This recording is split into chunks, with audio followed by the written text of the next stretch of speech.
Assalamualaikum warahmatullahi wabarakatuh. Kembali lagi di channel Kisah Seram. Masih di cerita yang sama, makam keramat. Pada episode sebelumnya, kami berdua pergi ke pantai yang jarak dari rumah hanya kurang dari setengah jam perjalanan. Benar saja, pantainya indah sekali, berpasir putih, ombaknya lumayan tinggi, tipikal pantai selatan Jawa. Aku enggan untuk berenang. Dimas pun memang menyarankan jangan, berbahaya katanya. Akhirnya kami hanya sekedar main air saja di pantainya, menikmati sore hari. Saat matahari tenggelam, pemandangan lebih indah lagi. Cahaya keemasan berpendar di ufuk barat, kemilaunya begitu magis. Aku merasa jiwaku yang lelah terbarukan, terlintas dalam benak. Inikah yang disebut healing? Yang pasti, pemandangan indah spektakuler itu berhasil membuatku terlupa akan kejadian siang tadi di pemakaman. Sebagaimana telah direncanakan, pukul 7:30 malam para tetangga dan tetua ulama yang dihormati berdatangan ke rumah Dimas. Yang hadir cukup banyak, sampai di teras depan rumah pun dipenuhi orang, dikarenakan ruangan tengah dan ruang tamu di dalam sudah penuh. Aku juga turut mengikuti seluruh prosesi acara, dari pembacaan surah Yasin sampai tahlil. Pukul 8:30 malam acara pun selesai. Satu persatu tamu undangan beranjak pulang. Tinggallah pihak keluarga Dimas dan aku merapihkan kembali ruangan. Karpet dan tikar digulung kembali. Kemudian bangku sofa diletakkan kembali ke ruang tamu dan di ruang tengah. Selesai semuanya, kami pun melanjutkan dengan bersantai mengobrol di teras samping rumah. Suasana malam itu terasa nyaman sekali, sejuk dengan semilir angin. Sekitar teras adalah kebun berukuran sedang yang ditanami pohon mangga, pohon pisang, pohon melinju, dan pohon sukun. Juga ada sebagian pohon singkong dan tanaman lainnya seperti salam, cabai, pandan, dan tanaman-tanaman hias kesayangan ibunya Dimas yang aku tak tahu namanya. Pikirku enak juga tinggal di desa. Semuanya bisa didapat dari kebun atau halaman sendiri tanpa harus membeli. Seperti pisang goreng, sukun goreng, dan singkong goreng yang direbus juga, yang malam itu menjadi teman cemilan kami. Apalagi saat itu juga ditemani kopi dan teh tubruk. Sungguh kebahagiaan yang sederhana dalam makna yang sesungguhnya. "Kamu di kantor bagian apa, Chan?" tanya Kang Arka, kakaknya Chandra. "Saya bagian akuntansi, Kang," jawabku. "Waduh, pusing atuh ya, ngitung uang perusahaan aja." "Iya bener, Kang," jawabku. Tanya Canda berderai menyelingi obrolan santai kami. Ibu Dimas dan adiknya pamit tidur saat jam menunjukkan pukul 9:30. Tinggallah aku, Dimas, Kang Arka, dan dua orang pamannya Dimas yang dipanggil Uwa dan Abah oleh Dimas dan Kang Arka. Serunya obrolan lalu didukung udara desa yang sejuk, ditambah pula kopi yang nikmat dan cemilan yang melimpah. Benar-benar teman merokok yang menggenapi kehangatan suasana. Sampai tak terasa rokokku tandas. Kang Arka, Uwa, dan Abah menawarkan rokoknya kepadaku. Namun aku tak cocok dengan rokok kretek mereka. Sedangkan Dimas tidak merokok. Aku menanyakan di mana aku bisa membeli rokok filter. Kang Arka mengatakan ada toko yang buka 24 jam di sekitar alun-alun desa. Aku bermaksud hendak membelinya dengan meminjam motor. "Mau gue anterin?" tawar Dimas. "Enggak usah, dekat kan alun-alun," jawabku. Aku mengingat-ingat saat tiba di desa ini tadi siang dengan bus Damri. Dimas meminta berhenti di alun-alun yang jaraknya ke rumah Dimas tidak seberapa jauh, paling sekitar 5 menit dengan mengendarai motor. Saat itu sudah pukul 11 malam. Aku mengendarai motor dengan kecepatan sedang. Saat di perjalanan aku baru ingat jika di rumah Dimas ke alun-alun harus melewati makam. Iya, makam keramat yang tadi siang aku dan Dimas sambangi. Ketika melintasi makam keramat, sekonyong-konyong mesin motor tersedat lalu mati. Aku mencoba menyestarternya. Terdengar mesinnya berusaha menyala, namun gagal.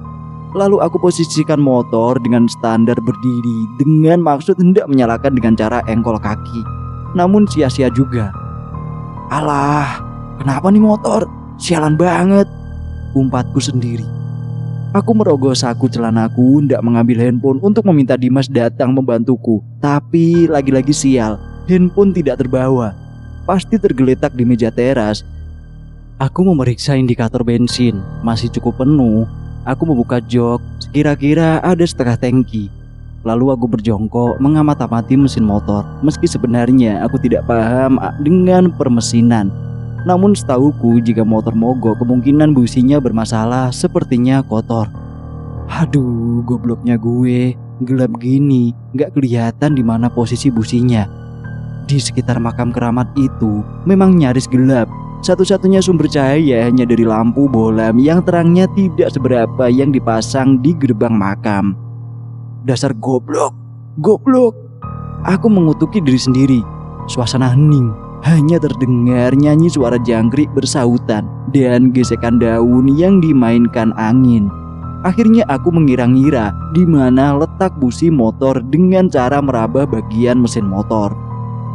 Di tengah kebingunganku, aku itu mendengar satu suara. Motornya mogok, Kak Chandra. Aku tertegun terkejut mendengar suara seseorang. Itu suara perempuan yang dari nada suaranya masih muda. Aku bangkit dari jongkok lalu mencari pemilik suara yang menyapaku. Aku yakin suaranya berasal dari dalam area pemakaman. Mataku berusaha menembus gelapnya pemakaman. Tak kulihat seorang pun. Hanya samar tertangkap pandangan beberapa deret nisan dan pepohonan. Siapa ya? Tegurku kepada siapapun yang menyapa barusan. Tidak ada jawaban. Hanya suara jangkrik saja yang kudengar. Benakku seketika itu berpikir, siapa yang memanggil gue dari kuburan? Suaranya suara cewek. Kok dia bisa tahu juga nama gue? Apa sih Dimas ngerjain gue?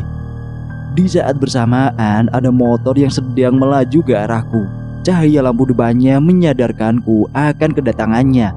Di motor itu ada dua orang berboncengan. Dan tampilannya kira-kira aku tebak seumuran dengan Kang Arka. Kemudian yang mengendarai itu menyapaku. Kenapa motornya, A? Gak tahu ini Pak, mogok. Bensinnya habis. Enggak Pak, masih ada kok, jawabku.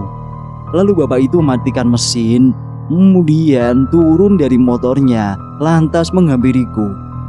Aa bukan orang sini ya? Bukan Pak, saya temannya Dimas dari Jakarta. Oh, Cep Dimas, putranya almarhum Haji Jajang yang tadi tahlilan. Iya Pak, betul. Coba sini, saya starter. Bapak itu kemudian duduk di jok motor mencoba menyalakan mesin motor. Tanpa tersendat di tangan si bapak itu, mesin motor langsung menyala. Bisa nih, gak kenapa-napa.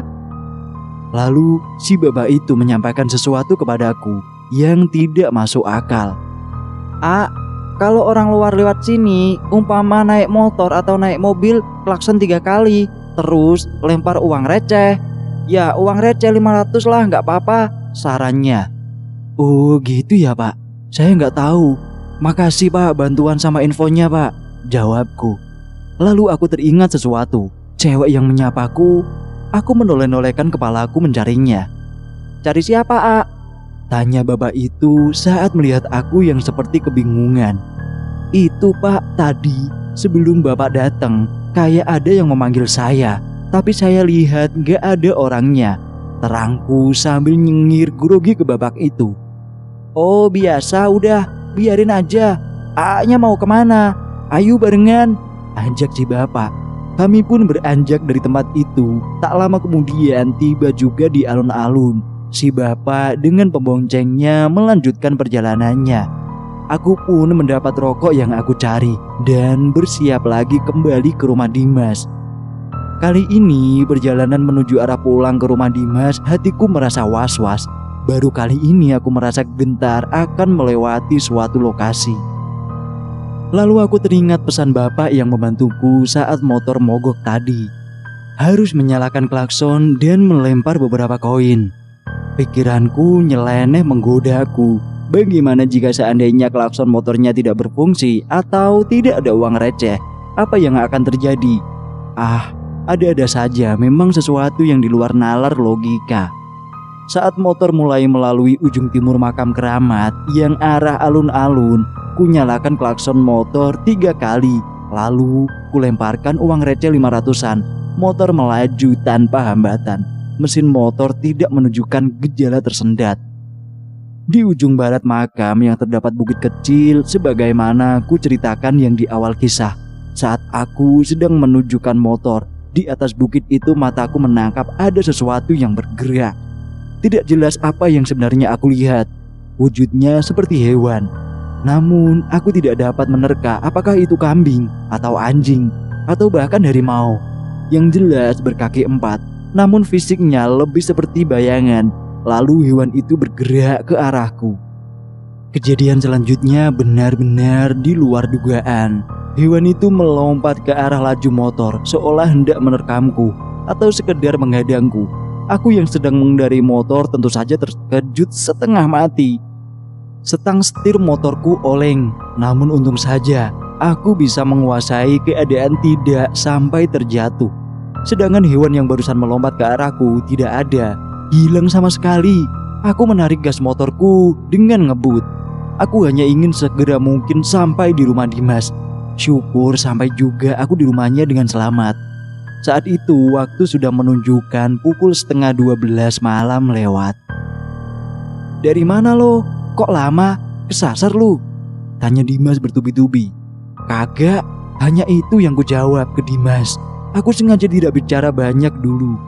Niatku aku membicarakannya besok pagi atau saat tiba di Jakarta." Paman Dimas yang dipanggil Abah menyapa aku sambil tersenyum. "Kamu gak kenapa-napa?" "Enggak, Bah, gak kenapa-napa kok. Sini duduk lagi ngobrol ngopi," ajaknya. "Iya, Bah." Aku pun kembali duduk di teras bersama mereka. Namun pikiranku masih kalut. Aku rasa aku shock juga karena hampir saja terjatuh dari motor. Aku jadi tidak fokus lagi mengobrol. Aku berpikir lebih baik untuk istirahat saja. Tidak lama kemudian aku pamit untuk tidur. Tempat tidurku bersama Dimas di kamarnya yang terletak di lantai atas rumah. Dimas menempati kamarnya itu semenjak SMA karena cukup luas, berukuran 5x5 meter. Bagian muka kamar terdapat teras. Jendela kamarnya berbentuk persegi panjang menghadap ke teras atas di depan kamar Dimas. Untuk merebahkan badan telah digelar kasur busa di lantai. Aku pun merebahkan diri terlentang menghadap ke jendela yang saat itu kordennya terbuka. Mataku sedikit terpejam. Pikiranku melayang mengingat kejadian tadi saat melewati pemakaman. Akhirnya aku hanya bisa menatap langit-langit kamar Dimas, menatap ke sudut-sudutnya. Kedua telapak tanganku kutarik ke atas menjadi tambahan bantal menopang di kepalaku. Lalu kemudian aku melemparkan pandangan keluar jendela kamar. Aku melihat ada seseorang di luar. Itu apaan? Orang bukan? Pikirku. Aku lalu bangkit duduk di atas kasur untuk menegaskan apa yang aku lihat. Kupicingkan mataku kemudian kuperas dengan jemariku. Sudut di dekat pangkal hidung kedua kelopaknya seperti memeras jeruk nipis. Tidak salah, aku melihat ada seseorang di teras. Dia berdiri menghadapku, rambutnya panjang, lurus sebahu, potongan depannya berponi, pakaiannya seperti daster berwarna kusam kecoklatan. Lebih seperti warna putih tapi sudah terkena banyak noda tanah. Tak lama kemudian kulihat dia bergerak mendekat ke jendela. Tidak seperti berjalan, dia bergerak seperti melayang. Kini posisi tubuh dan wajahnya nyaris menempel dengan jendela sehingga aku bisa melihat dengan jelas wajahnya. Beberapa bagian kulit wajahnya seperti terkelupas.